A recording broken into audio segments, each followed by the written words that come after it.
Hey everyone, this is Nick Martin here with the American Steam Railroad. And you know, October of 2023 has really been a tremendous month for not only the 2100 itself, but also just American Steam Railroad as a whole. We've made great progress on the locomotive, had a lot of success with fundraising drives over the past month, and we have some exciting news about the future of the locomotive that we're excited to share. So let's get into it in our October 2023 update. So as we reported on in September, we made great strides on the tube installation. In October, we've continued to do so.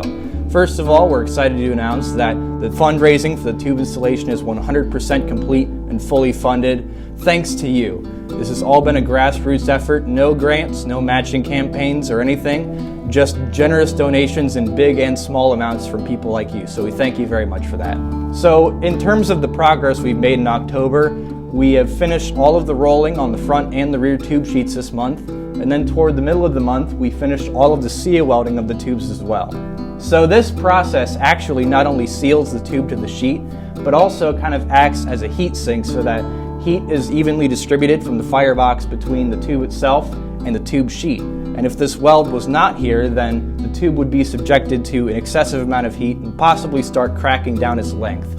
So obviously a very important step there, and now it's been completed.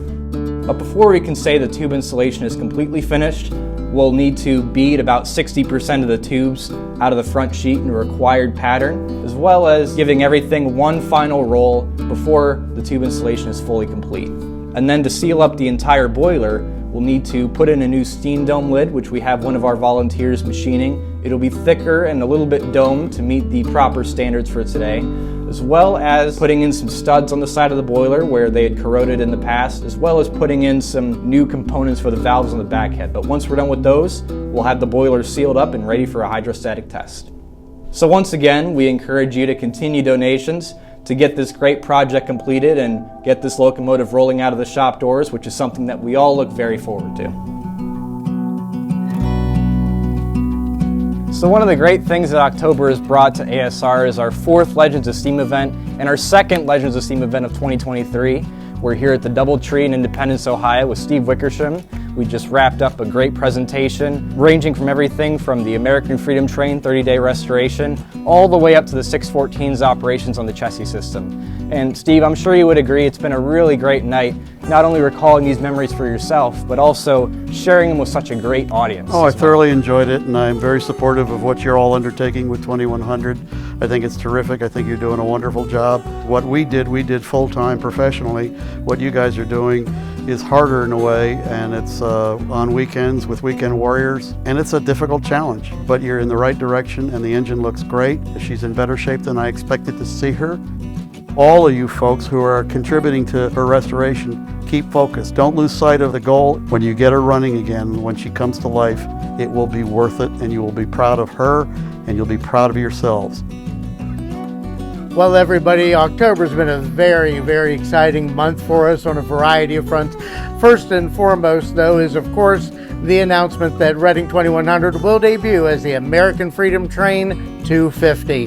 Building on the beautiful paintwork of Bob Lorenz, we will be basically recreating the exact same paint scheme with a few little minor changes, the most notable being the number. So we're excited and hope that many people will volunteer and donate so we can definitely get it done in plenty of time for everybody to enjoy and see. And then everybody, the other big announcement, our good friends at the Essex Steam Train have purchased Frisco number 1352. We have, of course, been the owners of that locomotive for many years. We definitely want to thank the Genesee and Wyoming and the Illinois Midland for allowing it to be stored on their property all these years. However, when the opportunity came for the locomotive to get a restoration here, much sooner than we could have ever hoped to do, we definitely jumped at that opportunity to allow the Frisco 1352 to be restored by the wonderful people in the wonderful shops up there. Well, we can then take the proceeds from that sale and get the 2100 operational even quicker. So we greatly appreciate everybody's big response with that in a positive way. It's great for railway preservation all the way around. And we're going to look forward to seeing Frisco 1352 up in Connecticut in the not too distant future. So that's all we have to report on here for this month, and as always, that's thanks to the donors and volunteers who give their time and money to make sure that these projects get completed and make progress all the time, as well as the contractors who come in and do the professional work, and our hosts here, Midwest Railway Preservation Society, for giving us this great space to work on our projects. Once again, we hope that you'll consider donating in any number of ways. Make sure to go to AmericanSteamRailroad.org to make your contribution. Thank you.